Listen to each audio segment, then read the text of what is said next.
ఇది కొత్తగూడెంలో ఉన్న శ్రీ రామచంద్ర మిషన్ ఆశ్రమం, హార్ట్ఫుల్నెస్ ధ్యాన కేంద్రం. Shri Ramachandra mission entrance.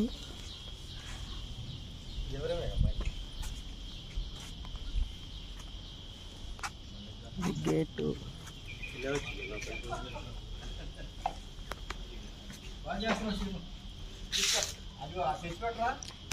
ఈ మొక్కలన్నీ 9 ఏళ్ల క్రితం 10 ఏళ్ల క్రితం పెట్టిన మొక్కలు. చూడండి హౌ దే ఆర్ మెయింటైనింగ్. ఈ ప్రతి మొక్క పెట్టడం, ప్రతి రాయికి. నేను శేషగిరి గారు. మరి అది లోపలికి పెట్టాం, అప్పుడు తడుస్తుందని ఇప్పుడు దాన్ని బెల్ట్ పడేస్తాయి. చూడండి గ్రీనరీ ఎంత సింపుల్గా నీట్గా ఉందో. How they are. ఇవన్నీ ప్రతి మొక్క దగ్గరుండి పెట్టించిన మొక్కలు అన్నమాట. ఈ ఆశ్రమం కట్టిన ఫౌండేషన్ స్టోన్ వేసినప్పటి నుంచి 2022 వరకు నేను, శేషగిరి గారు, వరలక్ష్మి సిస్టర్,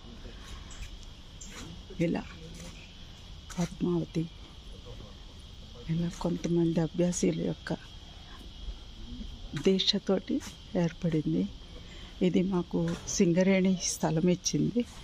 దీనిలో కృష్ణార్జునరావు గారని ప్రిసెప్ట్ ఉండేవారు. వారు సంరక్షణలో మేము ఆశ్రమం కట్టాము. బ్యూటిఫుల్. ఇప్పుడు ఉన్న వాళ్ళు కూడా చాలా చక్కగా చేస్తున్నారు. సెంటర్ కోఆర్డినేటర్, అభ్యాసీలు ప్రేమగా ఆశ్రమాన్ని సంరక్షించుకుంటున్నారు. ఎంత బాగుందో చూడండి ఆశ్రమం. ఎటు చూసిన గ్రీనరీ గ్రీనరీ గ్రీనరీ. ఇది వెనక వైపు అన్నమాట ఆశ్రమం. ఆ ఇల్లు చూసారా? ఈ ఇంట్లోనే మేము ఉండేవాళ్ళం. ఎదురుకుండా ఇంట్లో ఉన్నప్పుడు కట్టించటం జరిగింది. చారీజీ మహారాజు గారు మాకు ఆ అవకాశాన్ని ఇచ్చారు.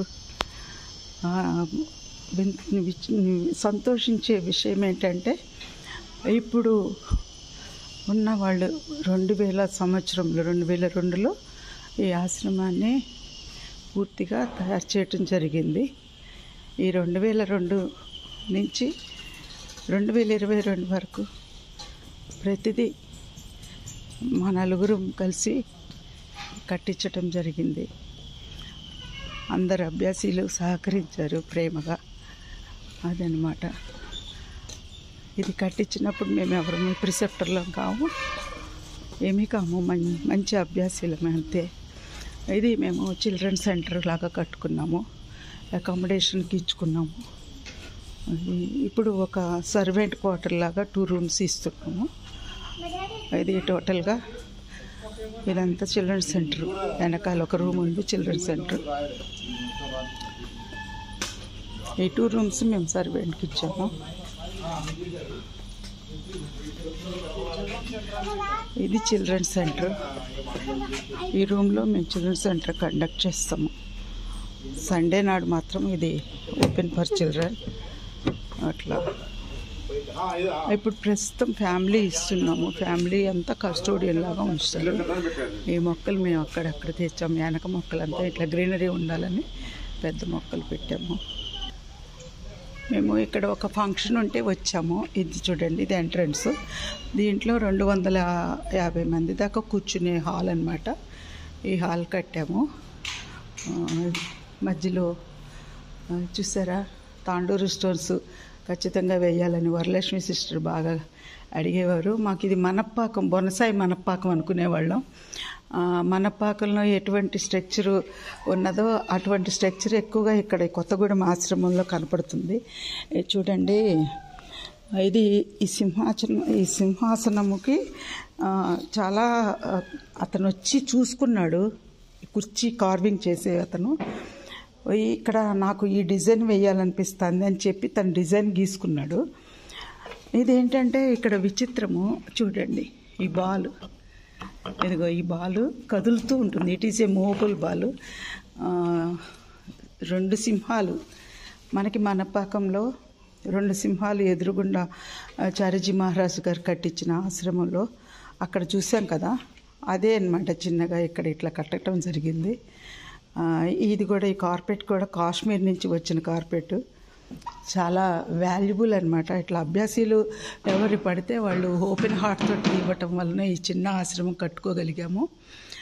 ఇప్పుడున్న మనం అనుకుంటాము ఆశ్రమాలు కట్టడమేనే కాదు, కట్టిన దాన్ని సంరక్షించటం అనేది చాలా గొప్ప విషయం. ఇక్కడ కావాల్సింది ప్రేమ